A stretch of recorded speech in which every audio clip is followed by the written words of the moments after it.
Shalom, selamat pagi, selamat bertemu kembali dalam program kita membaca Alkitab setiap hari. Pagi hari ini kita masuk dalam episode 11 Oktober. Saya terus mengajak kita Bapak dan Ibu, mari kita ikutin terus pembacaan Alkitab kita. Mari kita membaca Alkitab setiap hari. Mari kita jadikan Alkitab kita ini menjadi bacaan harian yang memberkati hari-hari kita. Amin. Sebelum kita lanjutkan, saudara kita mari berdoa bersama. Bapak yang baik, terima kasih untuk pagi hari ini, hari yang indah bagi kami. Tuhanlah memberkati hari-hari kami, dan kiranya firman Tuhan menuntun kami boleh melangkah di dalam kebenaran-Mu. Terima kasih Tuhan, di dalam Yesus Kristus kami berdoa. Haleluya. Amin.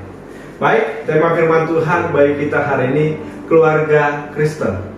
Keluarga Kristen. Saya bacakan dari Kolose pasal yang ketiga ayat 18 sampai ayat yang ke-22. Hai istri-istri, tunduklah kepada suamimu sebagaimana seharusnya di dalam Tuhan. Hai suami-suami, kasihilah istrimu dan janganlah berkelaku kasar terhadap dia. Hai anak-anak, taatilah orang tuamu dalam segala hal, karena itulah yang indah di dalam Tuhan. Hai bapak-bapak, janganlah sakiti hati anakmu, supaya jangan tawar hatinya. Hai hamba-hamba, taatilah Tuhanmu di dunia ini dalam segala hal. Jangan hanya di hadapan mereka saja untuk menyenangkan mereka, melainkan dengan tulus hati karena takut akan Tuhan. Dalam renungan kita pagi hari ini, Paulus mengajarkan bahwa keluarga Kristen harus berbeda dengan keluarga yang lain. Kenapa berbeda? Karena pemegang otoritas tertinggi dalam keluarga kita adalah Kristus. Amin. Maka itu saudara, relasi antar anggota keluarga, baik antar suami istri maupun antara orang tua dan anak, semuanya harus berlandaskan kasih Kristus.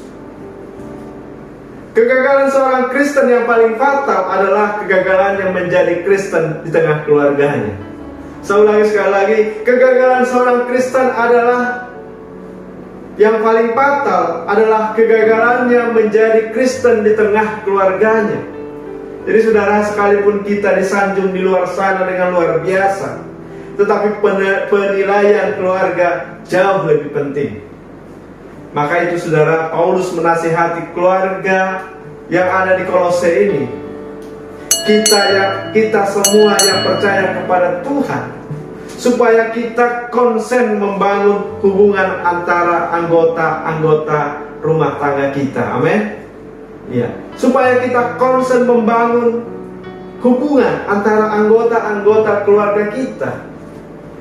Bahkan saudara, di 1 Timotius pasal yang ketiga yang ke-12 dikatakan, diaken haruslah suami dari satu istri dan mengurus anak-anaknya dan keluarganya dengan baik. Disebut adalah seorang diaken atau pembela sidang, atau sebagai pelayan yang dihususkan di jemaat, atau mungkin juga boleh disebut sebagai pelayan-pelayan di gereja. Mereka ini harus orang-orang yang mendapatkan penilaian baik di dalam keluarganya. Nah, inilah saudaraku, Paulus mengajarkan supaya orang-orang percaya itu konsen di dalam membangun hubungan antara anggota-anggota keluarganya. Ya, karena mereka yang ada di depan, mereka yang menjadi contoh, menjadi teladan, ya haruslah mereka yang memang mendapatkan penilaian yang baik di tengah keluarganya. Maka itu saudara, ayat ini mengajarkan kita, seorang istri harus tunduk kepada suami. Amin. Seorang istri harus tunduk kepada suami. Nah, ini saudara satu keharusan, bukan nanduk saudara.